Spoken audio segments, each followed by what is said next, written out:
समाचार समाज बदल्ने हाम्रो अभियान। नमस्कार, यो हो टाइम समाचार। म वीरेन्द्र। सुरु गरौँ नेपालमा थप 7 जनामा कोरोनाको संक्रमणको पुष्टि सम्बन्धी प्रसङ्गबाट। नेपालगञ्जमा थप 7 जनामा कोरोना भाइरसको पुष्टि भएको छ। स्वास्थ्य तथा जनसङ्ख्या मन्त्रालयका अनुसार बाँकीको नेपालगञ्जमा 7 जनामा कोरोना संक्रमणको पुष्टि भएको हो। मंगलबार भेरी अस्पताल नेपालगञ्जको प्रयोगशालामा भएको परीक्षणमा कोरोना संक्रमितको पुष्टि भएको छ। संक्रमित मध्ये 3 जना पुरुष र 4 जना महिला छन्। यो सँगै नेपालमा कोरोनाबाट संक्रमित हुनेको संख्या 82 पुगेको छ।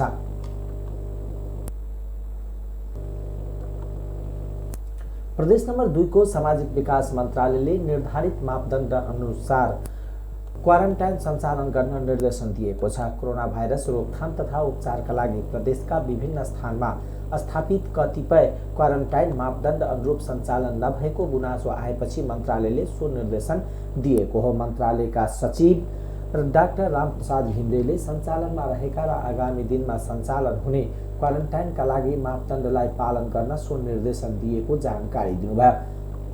सो मापदण्डमा क्वारेन्टाइन घना बस्तीबाट टाढा हुनुपर्ने, सञ्चार, स्वास्थ्य, सडक तथा बिजुलीको व्यवस्था हुनुपर्ने रहेको छ। शिक्षण संस्था, होस्टल, तालिम केन्द्र, सामाजिक संरचना, सरकारी भवन आदि यस्तो व्यवस्था नभएको स्थानमा खुला मैदानमा पाल तथा अन्य व्यवस्था गरी क्वारेन्टाइन स्थापना गर्नुपर्ने रहेको छ। गर्भवती महिला, बालबालिका, अपाङ्ग र ज्येष्ठ नागरिकलाई छुट्टै क्वारेन्टाइनको व्यवस्था गर्नुपर्ने र सरसफाई टिमको पनि अलग्गै बस्ने व्यवस्था हुनुपर्ने उहाँले बताउनुभयो। क्वारेन्टाइन स्थापनाका लागि संघ, प्रदेश र स्थानीय तहले समिति गठन गरी क्वारेन्टाइन स्थापना र सञ्चालन गर्ने व्यवस्था छ। संघीय संसद, प्रदेश सभाका सदस्य, जिल्ला समन्वय समितिका प्रमुख सो समितिको सल्लाहकार रहने व्यवस्था छ भने अनुगमन समितिमा प्रमुख जिल्ला अधिकारी, सुरक्षाका प्रमुख, स्वास्थ्य संस्थाका प्रमुख र सम्बन्धित पालिकाको प्रमुख रहने व्यवस्था छ। यसका साथै क्वारेन्टाइन सञ्चालन तथा व्यवस्थापनका लागि सहायक प्रमुख जिल्ला अधिकारी, सुरक्षाकर्मीको अधिकृत, नेपाल रेडक्रस, सम्बन्धित वार्ड अध्यक्ष, डिभिजन सरकारी भवन कार्यालयका अधिकृत, अस्पताल प्रमुख र स्वास्थ्य अधिकृत रहने व्यवस्था छ। क्वारेन्टाइन सञ्चालनका लागि निर्धारण गरिएको मापदण्ड अनुरूप सञ्चालन नभएका क्वारेन्टाइनमा सुधार गर्नुपर्ने विषयमा जोड दिँदै सचिव घिमिरेले क्वारेन्टाइनको अनुगमनका लागि गठित समितिलाई अनुगमनतर्फ बढी केन्द्रित हुनुपर्ने देखिएको बताउनुभयो। यस प्रदेश 2 मा अन्तर्गत 8 जिल्लाका विभिन्न स्थानमा 175 वटा क्वारेन्टाइन स्थल छ। सो क्वारेन्टाइनमा 3988 वटा शय्याको व्यवस्था गरिएको छ भने आइसोलेसन शय्याको संख्या 276 रहेको छ। संघीय सरकारले कोरोना संक्रमण फैलिन सक्ने खतराका दृष्टिले प्रदेश नम्बर 2 का 8 जिल्लालाई अति जोखिमपूर्ण रेड जोन क्षेत्रको सूची राखी लकडाउनलाई अझ बढी प्रभावकारी रूपमा अगाडि बढाएको छ। कोरोना संक्रमणको उच्च जोखिममा रहेको यो प्रदेशको 8वटै जिल्लामा लकडाउनलाई प्रभावकारी रूपमा लागू गरी सीमा सतर्कता बढाइएको प्रदेश प्रहरी कार्यालय जनकपुरका प्रमुख प्रहरी निरीक्षक तिलक सुनारले बताउनुभयो। भारतीय सीमासँग जोडिएको प्रदेश नम्बर 2 का 8 जिल्लाको लम्बाइ 428 किलोमिटर छ। सो क्षेत्रमा 329 वटा चेक पोइन्ट खडा गरी सीमा क्षेत्रको आउजाउ व्यापक खडा गरिएको। खुला सीमाका कारण भारतबाट लुकीछिपी नेपाल प्रवेश गर्ने क्रम बढेपछि प्रदेश नम्बर 2 प्रहरी कार्यालयले सीमा नाकामा चेक पोइन्ट खडा गरी निगरानी बढाएको हो। लकडाउनलाई सफल पार्न प्रहरीले कडाई गरेपछि सामाजिक दूरी गर्नुपर्ने सुधार आएको प्रदेश नम्बर 2 कार्यालयले जनाएको छ। प्रदेश नम्बर 2 मा अहिलेसम्म कोरोना पोजिटिभको संख्या 10 पुगेको छ, जसमध्ये 1 जना उपचारपछि घर फर्किसकेको र उनको आरबिटी परीक्षण गर्दा पुनः कोरोना पोजिटिभ देखिएको थियो। ती 10 जनाको वीरगञ्ज स्थित नारायणी कोभिड अस्पतालमा उपचार भइरहेको छ। हाल प्रदेश नम्बर 2 मा आइसोलेसनमा 30 र क्वारेन्टाइनमा 1157 जना रहेको जनाइएको छ। लकडाउनको अवहेलना गरी बाहिर निस्किने 737 जनालाई प्रहरीले नियन्त्रणमा लिएको छ भने लकडाउनको पालन नगरेको 6770 वटा सवारी साधन नियन्त्रणमा लिएको छ। प्रदेश नम्बर 2 रेड जोनमा आएपछि लकडाउनलाई पूर्ण रूपमा पालन गराउन कडाई गर्नको साथै सीमा क्षेत्रमा समेत कडाई गरिएको छ। जनकपुर धाम हुँदै भारत जान लागेकै 23 जना भारतीय कामदारलाई प्रहरीले नियन्त्रणमा लिएको छ। काठमाडौँबाट पैदल हिँडेर भारतको बिहार राज्य स्थित दरभंगा जान लागेको अवस्थामा जनकपुर धाम स्थित विद्यापति चोकमा उनीहरूलाई प्रहरीले नियन्त्रणमा लिएको हो। नियन्त्रणमा लिएका सबै भारतीय कामदार बिहार राज्यको दरभंगाका हुन्। उनीहरू सबैलाई जनकपुर धामको विद्यापति चोकमा खटिएको प्रहरी टोलीले सोधपुछ गर्दा काठमाडौँबाट 7 दिनदेखि पैदल हिँडेर जनकपुर धामसम्म आइपुगेको र भारतीय सीमा पार गरेर आफ्नो घर जान लागेको बताएको छ। ती भारतीयहरू काठमाडौँमा काम गर्दै आएका थिए। कोरोना भाइरसको संक्रमण फैल्न नदिनका लागि नेपाल सरकारले लकडाउन गरेपछि भोकभोकै बस्नुपर्ने बाध्यता रहेकोले आफूहरू पैदल नै घरतर्फ हिँडेको उनीहरूले प्रहरीलाई बताएका छन्। 7 दिन अगाडि ती भारतीयहरू काठमाडौँबाट भारतको दरभंगाका लागि हिँडेका थिए। 7 दिनपछि मात्र उनीहरू जनकपुर धाम आइपुगेका हुन्। नियन्त्रणमा लिएका सबैलाई नगराई नगरपालिका 2 स्थित क्वारेन्टाइनमा पठाइएको छ। यता जिल्ला प्रहरी कार्यालय धनुषाका प्रहरी नायब उपरीक्षक रामेश्वर कार्कीले यस विषयमा अनभिज्ञता जनाएका छन्। उता भारतका विभिन्न स्थानबाट आएका 24 जना नेपाली पनि धनुषा सीमाको 10 गजा क्षेत्रमा अल्पत्र परेका छन्।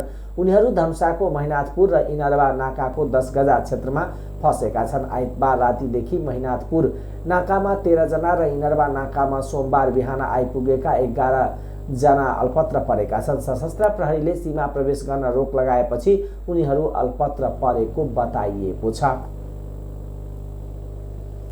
जनकपुर धाम उपमहानगरपालिका वार्ड नम्बर 9 बेलही थापाचौक स्थित स्थानीय समाजसेवीहरूको सहयोगमा विगत 10 दिनदेखि लकडाउनबाट प्रभावित जनकपुर धाम वार्ड नम्बर 9 लगायतका अन्य वार्डका गरिब विपन्न मजदुरलाई निशुल्क भोजन बिहान र बेलुका उपलब्ध गराउँदै आइरहेको छ। गरिब विपन्न समुदायलाई फरक फरक प्रकारका भोजन उपलब्ध गराउँदै आइरहेको बेलही समाज सेवा समितिले जनाएको छ। भोजनमा कहिले भात दाल तरकारी र अचार त कहिले खीर पुरी तरकारी अचार उपलब्ध गराउँदै आइरहेको आयोजक समितिका बलिराम शाह, बिन्देश्वर ठाकुर, नारायण शाह र नील यादवले जानकारी गराएका छन्। लकडाउनमा निशुल्क भोजन उपलब्ध गराउँदा साबुन पानीले हात धुवाउने र सामाजिक दूरी कायम गराई भोजन उपलब्ध गराइएको छ। लकडाउन लम्बिँदै जाँदा निशुल्क भोजन उपलब्ध गराउन सहयोग गर्ने दाताहरू उत्साहित भएर सहयोग गर्दै आइरहेको छ। मंगलबार साँझ उपलब्ध गराउने खीर पुरी तरकारी र अचारको भोजनको सम्पूर्ण खर्च जनकपुर धाम वार्ड नम्बर 9 बेलहीवासी बेचन शाह र अरुण शाहले उपलब्ध गराएका छन्। निशुल्क भोजन करिब 1200 व्यक्तिको लागि व्यवस्था गरिएको समितिले जनाएको छ। धनुषाको बटेश्वर गाउँपालिका स्थित टुडे पार्टी मिडिया प्रणालीद्वारा सञ्चालित अनलाइन न्युज पोर्ट टुडेपार्टी.com ले धनुषाको बटेश्वर गाउँपालिकाका 25 घर परिवार असिना पीडितलाई खाद्यान्न वितरण गरेको छ। लकडाउनकै बेलामा गएको वैशाख 12 गते हावाहुरीसँगै आएको असिना पानीले घरको छानो फुटेपछि कष्टपूर्ण गुजारा गरिरहेका बटेश्वर गाउँपालिका 1 चित्रपुरका 25 घर परिवारलाई टुडे पार्टी मिडियाले घर घरमै पुगेर राहत उपलब्ध गराएको। टुडे पार्टीकै पहलमा बटेश्वरका रामनाथ महतोले आइतबार ती परिवारलाई ओत लगाउन त्रिपाल प्रदान गरेका थिए।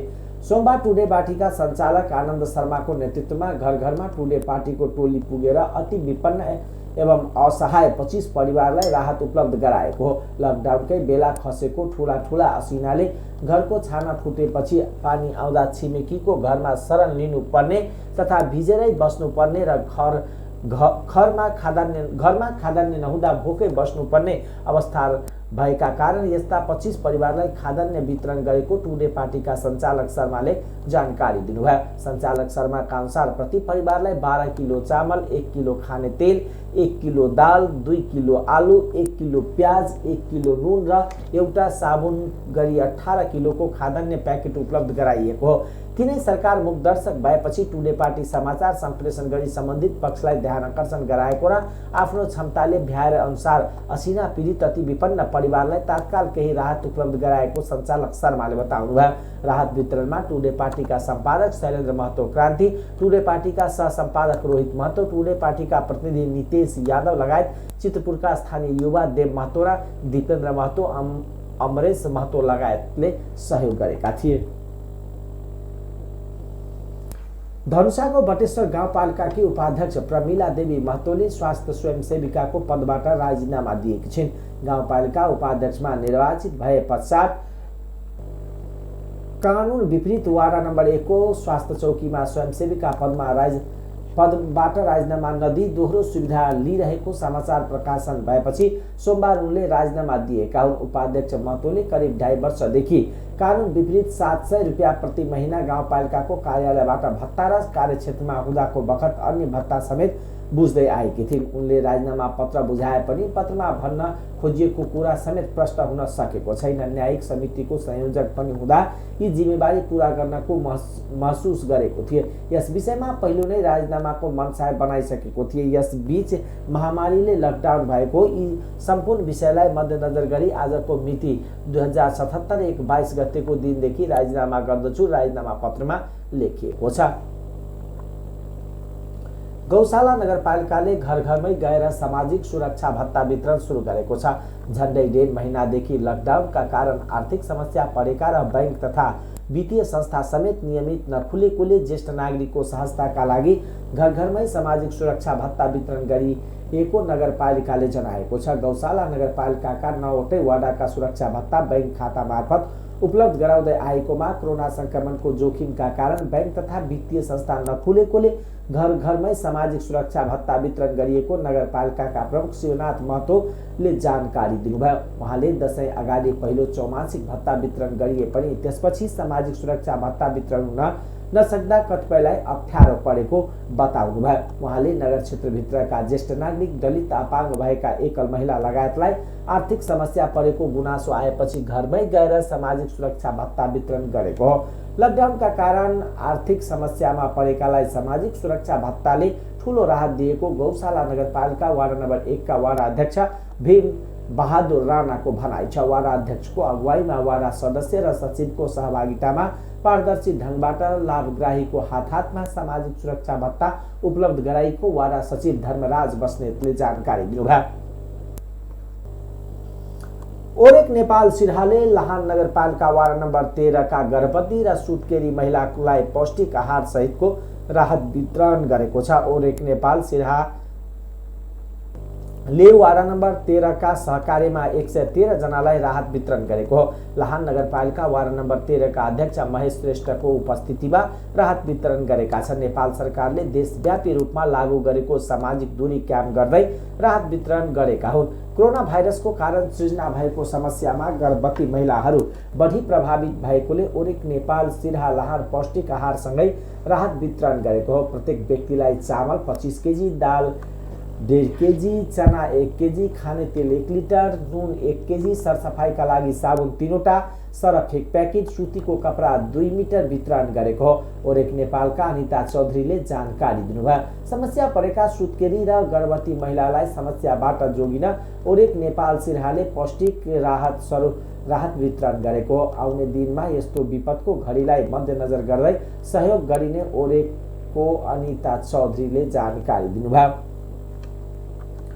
एक 16 वर्षीय युवतीलाई बलात्कारको आरोपमा एक युवक पक्राउ परेका छन्। घटनास्थलबाट गाउँलेले सप्तरीको राजगढ गाउँपालिका 4 छातापुरका 25 वर्षीय शम्भु कुमार रामलाई नियन्त्रणमा लिई प्रहरीमा बुझाएको सप्तरी प्रहरीले जनाएको छ। आरोपितलाई सुरक्षा बेस क्याम्प पथरगाडाको प्रहरीलाई जिम्मा लगाउनुअघि गाउँलेले रामलाई कुटपिट समेत गरेका छन्। पीडितका बाबुले सोमबार जिल्ला प्रहरी कार्यालयमा दिएको उजुरी दर्ता गरी सप्तरी जिल्ला अदालतबाट म्याद थप गरिएको जिल्ला प्रहरी कार्यालय सप्तरीका प्रहरी नायब परीक्षक तिलक भारतीले बताउनुभयो। प्रनु भारतीका अनुसार पीडितको सोमबार नै राजविराज स्थित गजेन्द्र नारायण सिंह सगरमाथा अस्पतालमा स्वास्थ्य परीक्षण गरिएको छ। घरमा सुतिरहेको बेला आइतबार राति 3 जना प्रवेश गरेकोमा अपरिचित 2 फरार भएको र आरोपितले बलात्कार गरेको पीडितले बताएकी छिन्। आरोपितले भने आपसी सहमतिमा भेटघाट गर्न एक्लै गए पनि बलात्कार नगरेको बताएका छन्। भारतीय सीमा सुरक्षा बल एसएसबी का जवानले नेपाली नागरिकलाई कुटपिट गरेपछि बाराको विश्रामपुरमा उत्पन्न विवाद नियन्त्रणमा आएको छ। सीमा क्षेत्रमा सुरक्षा खटिएका एसएसबी का जवानले विश्रामपुर 4 बलिरामपुरका छोटेलाल शाहलाई हातपात गरेपछि मंगलबार केही बेर स्थिति तनावपूर्ण बनेको थियो। नेपाल र भारतका सीमा सुरक्षा अधिकारीले आफ्नो देशका नागरिकलाई सम्झाउँदै स्थिति नियन्त्रणमा लिएका हुन्। लकडाउनको समयमा नेपाल भारत सीमा क्षेत्र नजिक रहेका आफ्नो खेतमा गएका बेला शाहलाई नियन्त्रणमा लिएर एसएसबीका जवानले कुटपिट गरेको पीडितको भनाइ छ।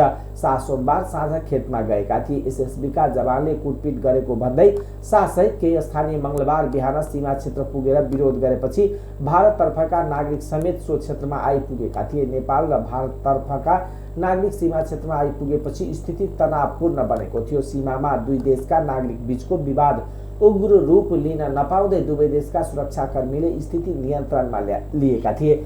12 सशस्त्र प्रहरी उपरीक्षक दिग्विजय सुवेदीले दुवै पक्षका नागरिकलाई सम्झाएर घर फर्काएको जानकारी दिनुभयो।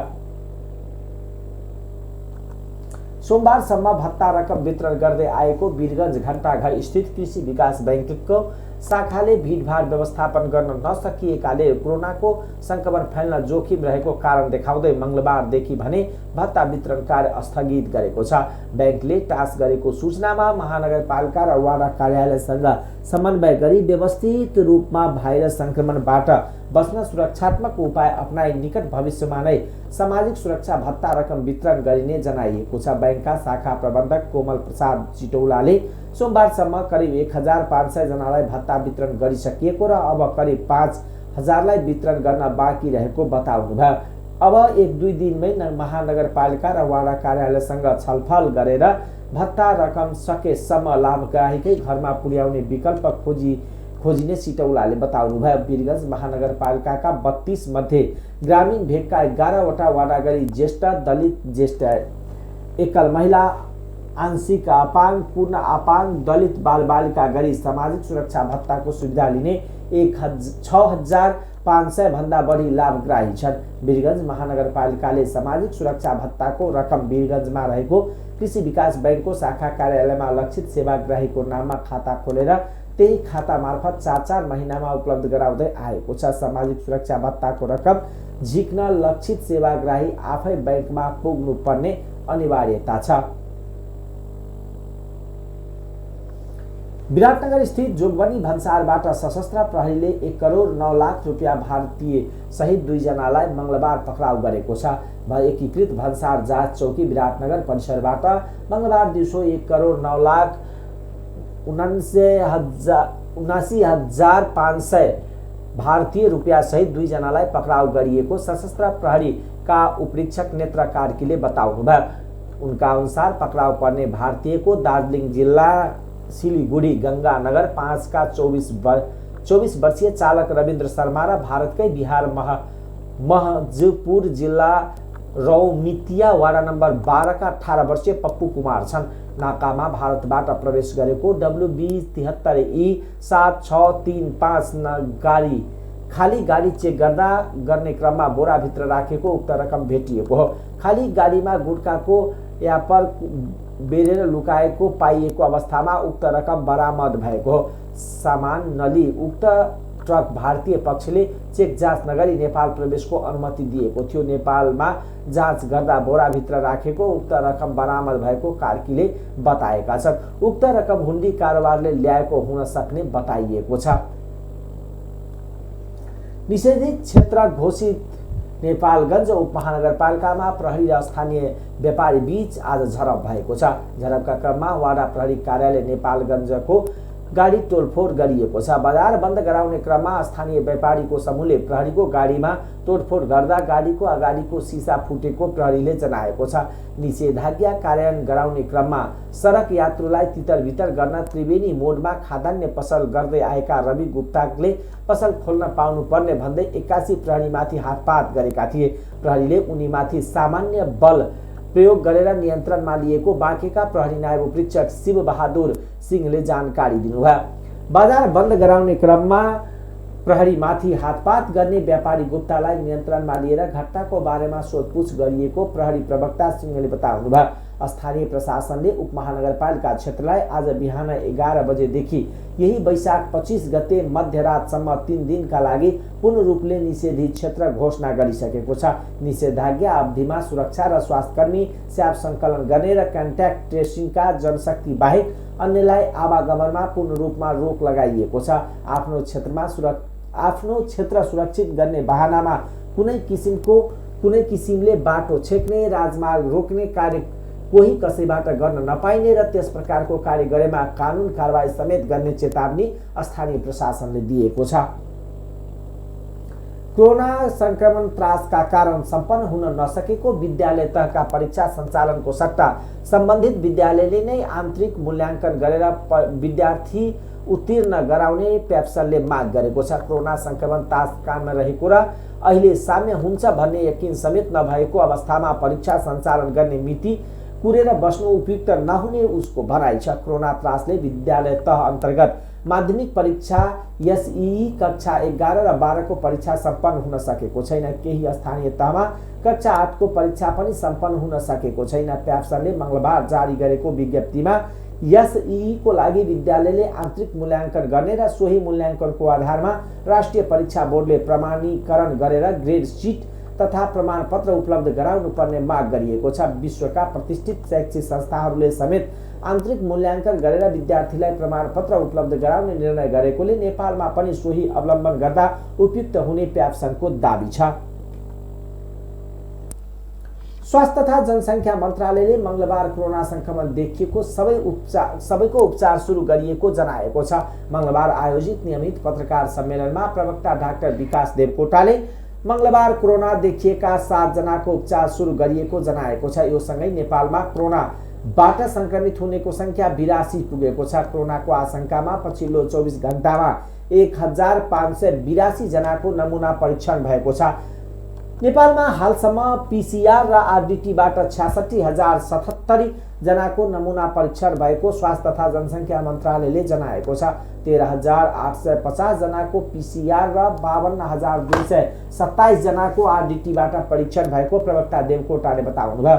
नियन्त्रण मन्त्रालयका अनुसार प्रदेश नम्बर 1 मा 6,122, प्रदेश नम्बर 2 मा 5,778, बागमतीमा 8,940, गण्डकीमा 6,075, प्रदेश नम्बर 5 मा 5,193, कर्णालीमा 5,876 र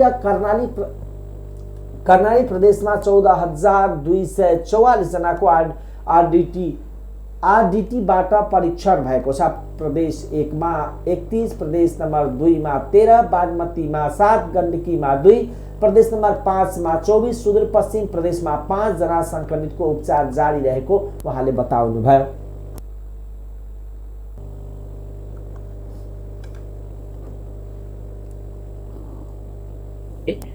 बागमती प्रदेशमा 258, गण्डकी प्रदेशमा 726, त्यसै गरी प्रदेश नम्बर 5 मा 8,922, कर्णाली प्रदेशमा 3,754 र सुदूरपश्चिम प्रदेशमा 4,025 जना व्यक्तिहरू क्वारेन्टाइनमा रहनु भएको छ। आइसोलेसनमा रहेका सम्भावित र संक्रमितहरूको संख्या 120 छ। काठमाडौँ उपत्यकाभित्र 2 र उपत्यका बाहिर जम्मा 118 जना हुनुहुन्छ।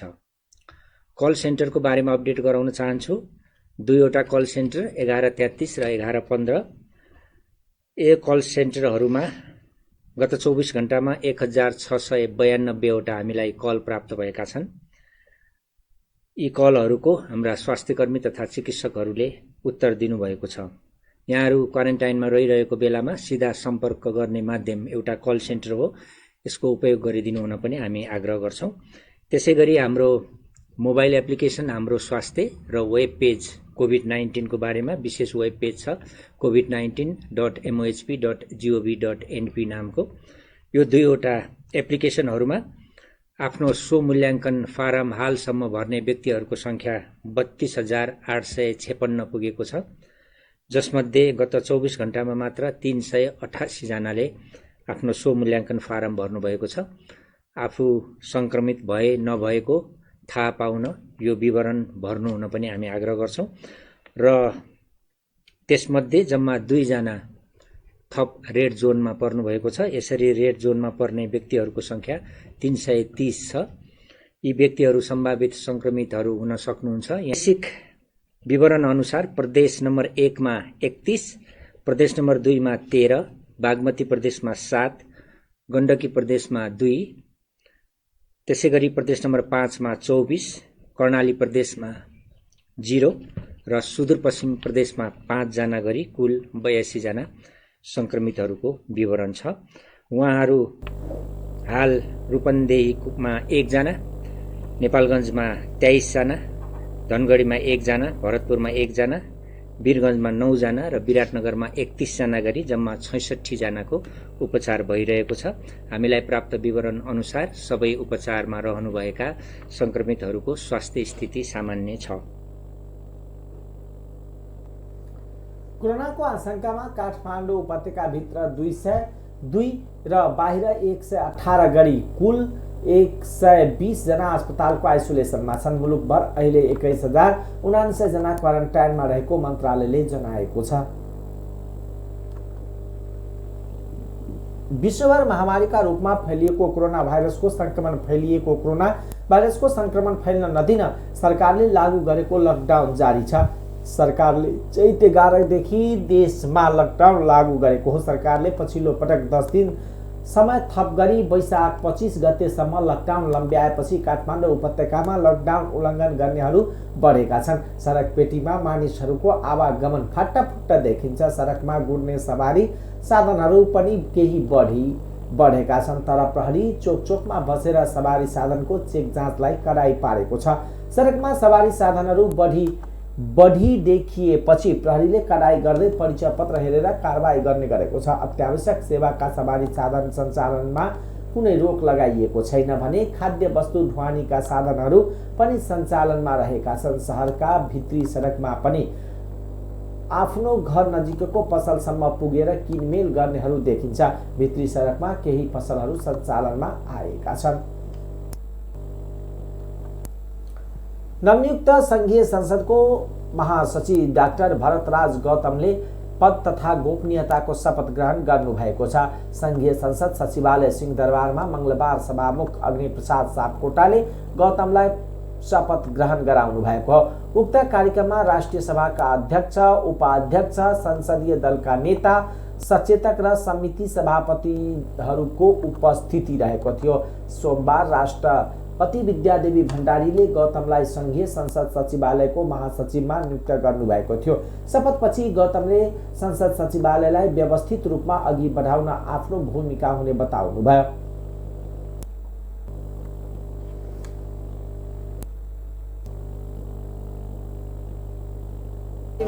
सभा र बीचको समन्वय गर्ने मेरो मुख्य चाहिने जिम्मेवारीहरू रहन्छ। यसै गरी मलाई सम्माननीयज्यूहरूले जुन विश्वासका साथ चाहिने यो पदमा सेवा गर्ने मौका दिनुभएको छ, त्यसप्रति आभार व्यक्त गर्दै उहाँको विश्वास अनुसार नै म चाहिने आफ्नो एउटा राष्ट्र सेवक कर्मचारीले जे आफ्नो ठाउँमा रहेर अथवा संघीय संसदको महासचिवको रूपमा मैले जे जस्तो भूमिका निर्वाह गर्नुपर्ने हुन्छ मलाई दिएको संविधानको हाम्रो संविधान नियमावलीको व्यवस्था र हाम्रो कर्मचारी प्रशासन सम्बन्धी व्यवस्थालाई ध्यानमा राखेर एकदम व्यावसायिकताका साथ मैले सम्पन्न गर्ने चाहिँ प्रण गरेको छु।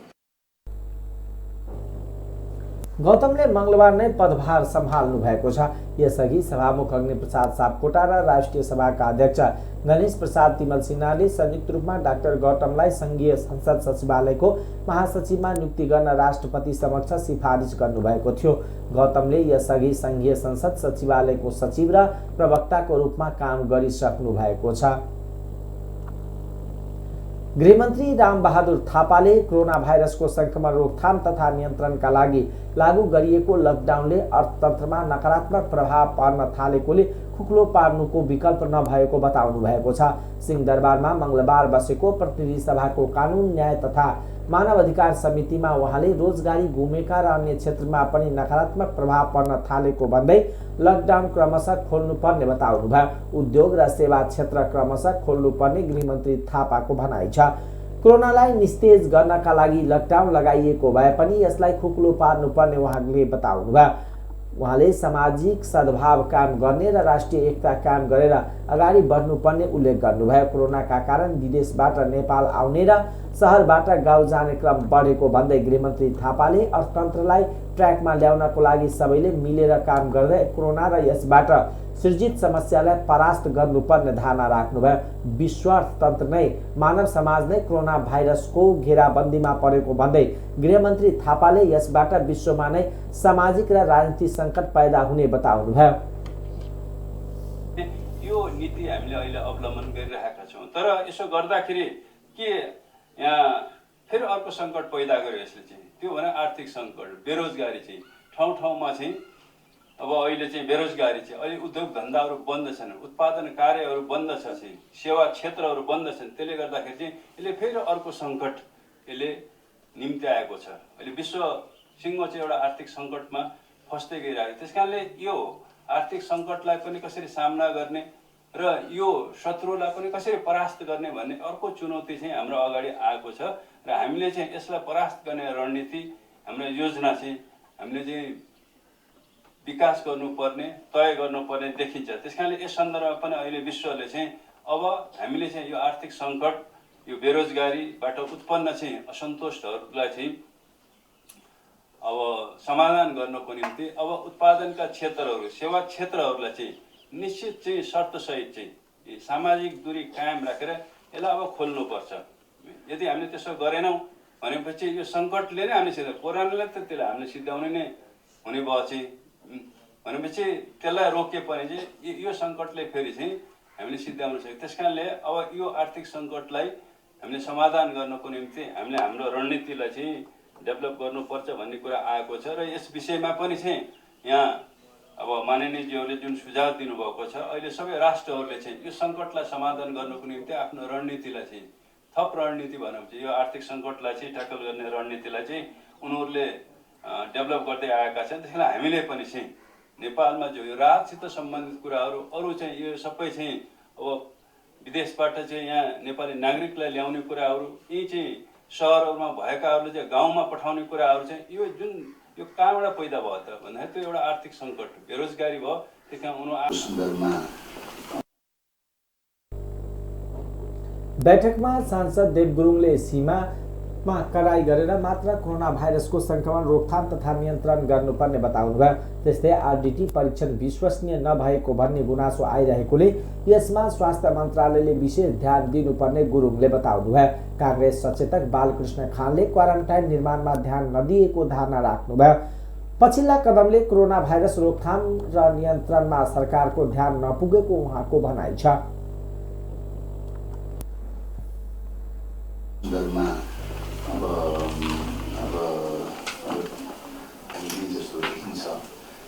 तर पनि चाहिँ त्यो दिशामा सायद अझै पनि गम्भीरतापूर्वक लिनुपर्ने होला भन्ने नै लाग्छ। स्वास्थ्य उपचारको लागि चाहिँ बढी गम्भीर भएर लाग्नुपर्ने हुन्छ भन्ने लाग्छ।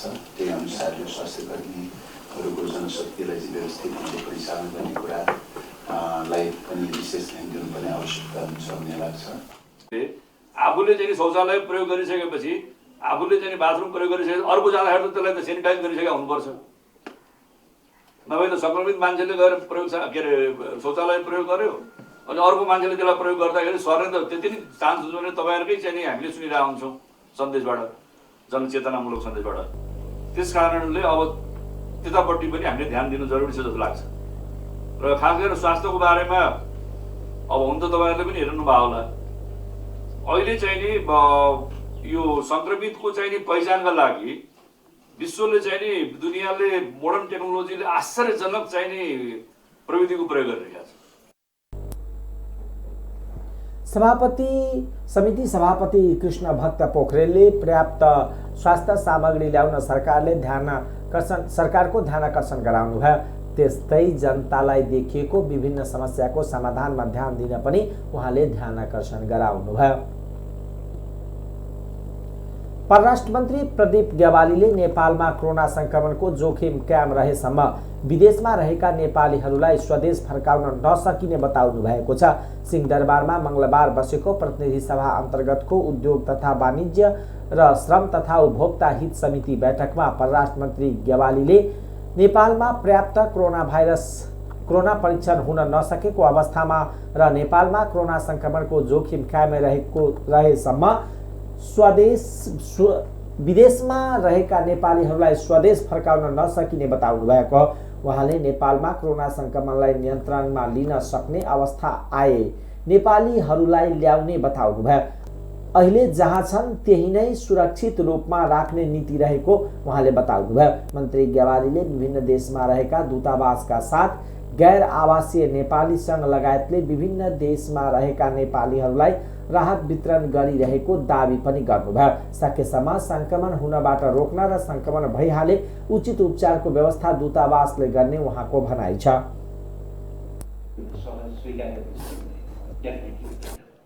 उहाँले गर्ने हो भने पनि हामी थ्रु सरकार थ्रु नै गर्नुपर्छ। हामीले गर्ने हो भने पनि त्यहाँको सरकार थ्रु नै गर्ने हो। दूतावास आफैले राहतका प्याकेटहरू लिएर आफै राहत वितरण गर्ने कुरा चाहिँ शोभनीय पनि हुँदैन, त्यो राम्रो पनि हुँदैन। हामीले त्यो विधि गरेका छैनौँ। च्यारिटीहरूलाई अगाडि चाहिँ बढाएका छौँ, त्यहाँ कम्युनिटी संस्थाहरूलाई अगाडि बढाएका छौँ, गैर आवासीय नेपाली सङ्घ जस्ता। तर दूतावास आफैले चाहिँ गर्नु हुँदैन, कोअर्डिनेसन चाहिँ उसले गरिरहेको छ। यो निवेदन गर्न चाहन्छु।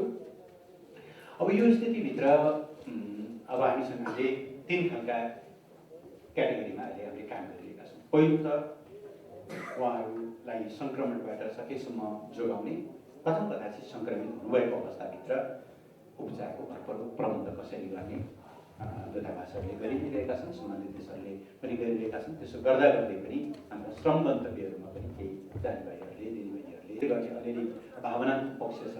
परिवारले आफ्नो आफन्तको कमसेकम सब सञ्जाल उहाँहरूलाई अप्ठ्यारो नपरोस्, कोही भोकै पर्नु नपरोस् भन्नका निम्ति दूतावासहरू र अन्य संस्थाहरू मार्फत हामीले समन्वय गरिरहेका छौँ। अब एकदम पर्फेक्ट छ भन्ने म दावा गर्दिनँ। बाहिरबाट कसैले सङ्क्रमण बोकेरै ल्याउनु भयो भने पनि अप्ठ्यारो पर्दैन। जस्तो चीनमा के हो, वुहान र हुबेईको प्रान्त चाहिँ टोटल करिब कन्ट्रोल भइसकेपछि चीनले बाहिरबाट ल्याउन थाल्यो। अहिले जति पनि चीनमा देखिएका केसहरू छन् ती इम्पोर्टेड केसहरू छन्। बैठकमा श्रम मन्त्री रामेश्वर राय यादवले विभिन्न देशमा रहेका नेपालीहरूलाई सरकारले बेवास्ता नगरेको बताउनुभयो। उहाँले मलेसियाबाट 7,000, कतारबाट 50,000, साउदीबाट 20,000, युएबाट 12,000, कुवेतबाट 9,000, बहराइनबाट 3,000 र ओमानबाट 5,000 नेपालीहरू स्वदेश फर्किने देखिएको जानकारी दिनुभयो। अहिलेको अवस्थामा झन्डै 4 लाख नेपालीहरू नेपाल फर्किन सक्ने उहाँले बताउनुभयो। वर्षदेखि हामीहरू यहाँ डे टु डे अपडेट भइरहेका हुन्छौँ र उहाँहरूलाई हामी व्यक्तिगत तौरमा वा संस्थागत रूपमै मन्त्रालय तर्फबाट पनि र संस्थागत रूपमा नेपाल सरकारले पूर्ण रूपमा पहल गरिरहेको छ। सामान्य राष्ट्रपतिदेखि लिएर सामान्य प्रधानमन्त्रीदेखि लिएर मान्य मन्त्रीहरू सम्बद्ध आफ्नो काउन्टर पार्टहरूलाई कुरा गरेर वस्तुस्थिति हामी लिएर आउँछौँ र हाम्रो पनि मन्त्रालयको सचिवदेखि लिएर हाम्रो विदेश विभाग हेर्ने व्यक्तित्वहरूदेखि लिएर यो बोर्डका पदाधिकारीहरू समेतले पनि यो विदेशमा रहेका श्रमिक दाजुभाइ दिदीबहिनीहरूको बारेमा एफएमलाई पनि हामी बोलाउनु राम्रै कुरा हुन्छ, त्यसलाई हामी अगाडि बढाउँछौँ। र अरू पनि प्रकाश मन्त्रीले धेरै कुराहरू यहाँ राख्नुभयो, त्यो धेरै डाटाहरू पनि राख्नुभयो। म ती डाटाहरूलाई म दोहोऱ्याउन चाहन्न, तर मोटामोटी रूपमा त्यस्तै बैठकमा सांसदहरूले विदेशमा रहेका नेपालीहरूलाई स्वदेश फर्काउनको लागि पहल गर्नुपर्ने धारणा राखेका थिए। लकडाउनका कारण वैदेशिक रोजगारमा गएका नेपाली श्रमिकहरूको अवस्था दयनीय भएको भन्दै समितिले उनीहरूको अवस्था र राहतका बारेमा सरकारसँग जानकारी लिएको हो। अब आर्थिक समाचार।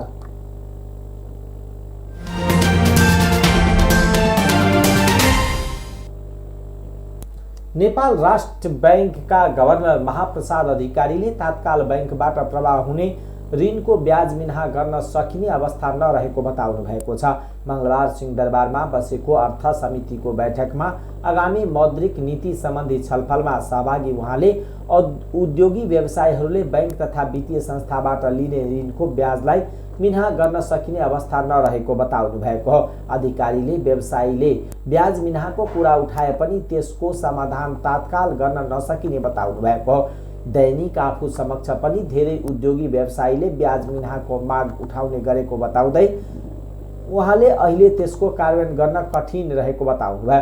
त्यस्तै अर्को वर्ष रेमिटान्स र राजस्वको स्रोतहरू घट्दा अर्थतन्त्र अप्ठ्यारोमा पर्न सक्ने विषयलाई समेत ख्याल गरी मौद्रिक नीति बनाउनु पर्ने उहाँले बताउनु भयो।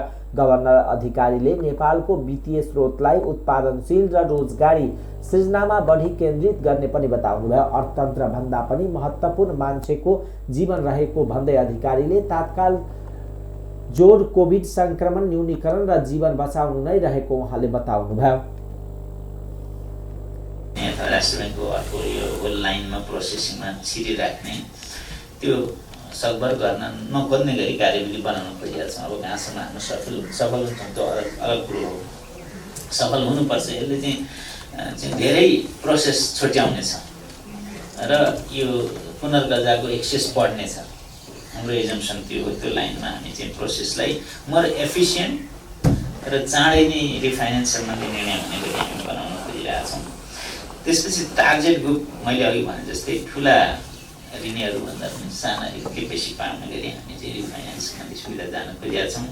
जहाँसम्म फन्ड कति छ, सक्छ सक्दैन, हुनसक्छ सक्दैन भन्ने सन्दर्भमा पनि हामी एक्सर्साइज गरिरहेका छौँ। राष्ट्र ब्याङ्कसँग रहेका अरू विभिन्न फन्डहरूको ब्याकिङमा यो रिफाइनेन्स सुविधा दिन सकिन्छ कि भनेर पनि हामी एक्सर्साइज गरिरहेका छौँ। र सँगसँगै एलोकेसनको बेला र नेपाल सरकारसँग पनि थप छलफल गरेर यो फन्डलाई चाहिँ हामी 1 खर्बको चाहिँ जसरी हुन्छ एक आर्थिक वर्षभित्रमा त्यो साइज बनाउँछौँ। यो 1 खर्ब भने पनि ओभरनाइट त हुँदैन। त्यसको डिस्बर्समेन्ट त्यो केही समय त लागि नै हाल्छ। त्यसले गर्दा हाम्रो टार्गेट भनेको 1 वर्षमा 1 खर्ब चाहिँ डिस्बर्स होस् भन्ने किसिमले जाने हो। र यो फन्डलाई चाहिँ हामी जति ठुलो बनाउन सक्छौँ त्यति नै यसले चाहिँ हामीले प्रोडक्टिभ ठाउँमा जान्छ र फाइदा दिन्छ जस्तो मलाई लाग्छ।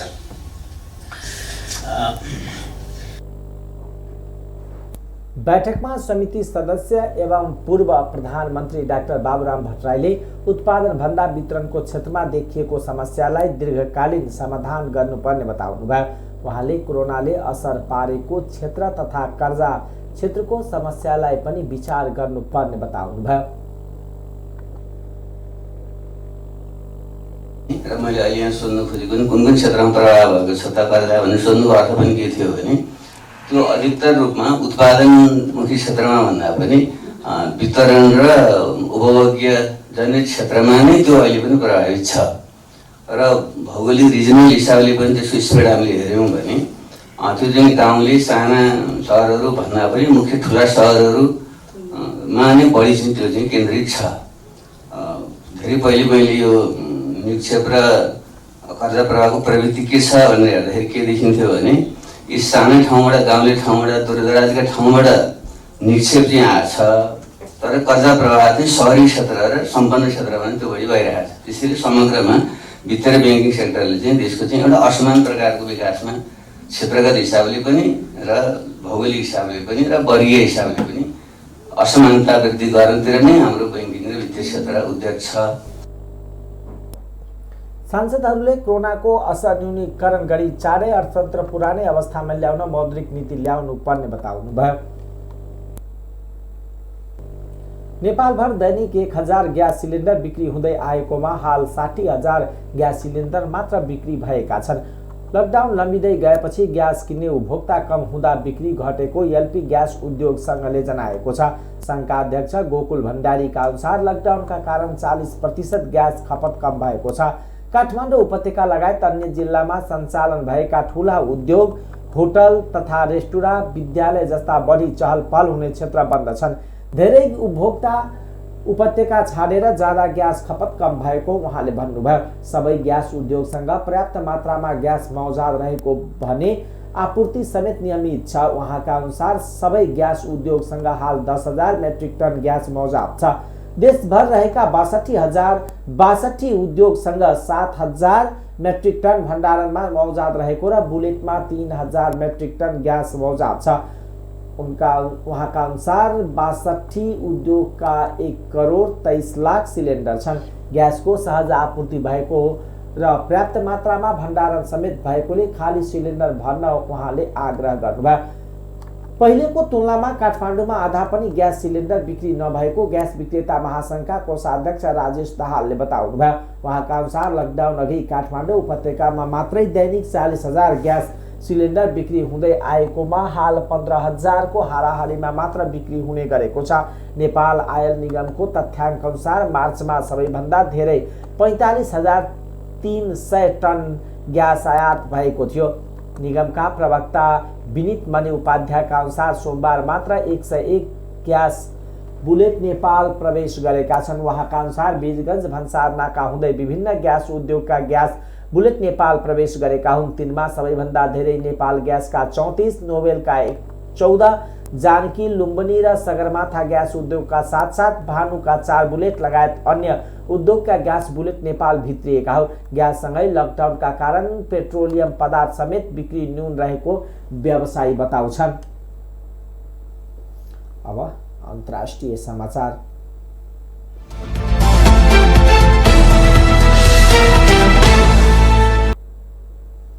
कोरोना भाइरसको महामारीका कारण जारी गरिएको लकडाउन केही खुकुलो पारिएपछि भारतमा मदिरा पसलहरूमा ग्राहकको लामो लाइन लागेको छ। कोरोना भाइरसको प्रभाव आधारमा विभिन्न क्षेत्रलाई वर्गीकरण गरेपछि अधिकांश क्षेत्रमा मदिरा पसलहरू खुलेका छन्। हिजोदेखि नै दिल्ली सहित अधिकांश क्षेत्रमा मदिरा पसलमा ग्राहकको ठूलो लाइन लागेको छ। सोमबार साँझदेखि दिल्ली सरकारले मदिरामा 70% कोरोना विशेष कर लगाइदिएको छ। मूल्य बढ्दा पनि ग्राहकको चाप अलिकति पनि नघटेको अधिकारीहरूले जनाएका छन्। राजस्वको ठूलो हिस्सा गुम्न सक्ने भन्दै अर्थविदहरूले सरकारलाई मदिरा पसल खुला गर्न सुझाव दिएपछि सरकारले हिजोदेखि मदिरा पसलहरू खोल्ने अनुमति दिएको हो। ठूला डिपार्टमेन्ट स्टोरहरू भने खोल्न दिएका छैनन्। यसबीच दिल्ली सरकारले पेट्रोलियममा 3% कर बढाएको छ। यसअघि 27% कर लगाउने गरिएकोमा आजदेखि लागू हुने गरी 30% कर लगाइएको हो। त्यस्तै डिजेलको कर 16.75%बाट बढाएर 30% पुर्याइएको छ। भारतको स्वास्थ्य मन्त्रालयका अनुसार त्यहाँ कोरोनाबाट संक्रमित हुनेको संख्या 40,000 भन्दा बढी पुगेको छ। मृत्यु हुनेको संख्या 1568 पुगेको छ। त्यस्तै 12,500 मानिस उपचारपछि निको भएर घर फर्किएका छन्। भारतमा आगामी 17 मेसम्मका लागि लकडाउनको म्याद थप गरिएको छ। विश्वव्यापी महामारीको रूपमा फैलिएको कोरोनाबाट भारतमा संक्रमित हुनेको संख्या 46,000 भन्दा बढी पुगेको छ। भारतको स्वास्थ्य तथा परिवार कल्याण मन्त्रालयका अनुसार अहिलेसम्म 12,727 जनामा कोरोना भाइरसको संक्रमण निको भएको हो। हाल 32,138 जना संक्रमितको भारत स्थित विभिन्न अस्पतालमा उपचार भइरहेको छ। अहिलेसम्म कोभिड-19बाट भारतमा 1,568 जनाको मृत्यु भएको स्वास्थ्य तथा परिवार कल्याण मन्त्रालयले पुष्टि गरेको छ। पछिल्लो 24 घण्टामा 3,900 जनामा संक्रमण पुष्टि भएको हो। यस्तै 195 जनाको कोभिड-19बाट भारतमा पछिल्लो 24 घण्टामा निधन भएको छ। संक्रमण फैल्न नदिनका लागि भारतमा मे 17 सम्मका लागि लकडाउन लागू गरिएको छ। विश्वमा कोरोना भाइरसबाट मृत्यु हुनेको संख्या 2.5 लाख नाघेको छ। जोन हेपकिन्स युनिभर्सिटीका अनुसार मंगलबार बिहानसम्म 2,52,564 जनामा संक्रमणबाट मृत्यु भएको हो। त्यसैगरी 36,58,266 मानिस संक्रमण भएको छ। संक्रमणबाट सबैभन्दा धेरै प्रभावित अमेरिका छ। त्यहाँ 11,80,000 भन्दा बढी मानिस संक्रमण देखिएको छ। संक्रमणकै कारण 68,900 को ज्यान गुमिसकेको छ। जसमध्ये संक्रमित र मृतकको संख्या न्युयोर्कमा सर्वाधिक छ। त्यस्तै इटलीमा मात्र 29,089 जना संक्रमितको ज्यान गुमाएको बेला 28,734 संक्रमितको मृत्यु भएको छ। अमेरिका पछि बढी प्रभावित युरोपकै स्पेन र फ्रान्समा क्रमशः 25,428 25,168 मरिसकेका छन्। सोमबार अमेरिकी राष्ट्रपति डोनाल्ड ट्रम्पले मृत्यु हुनेको संख्या 1 लाख नाग्न सक्ने चेतावनी दिएका छन्। टाइम समाचार अहिलेको लागि यति नै। हेर्दै गर्नुहोला टाइम्स टेलिभिजन। नमस्कार।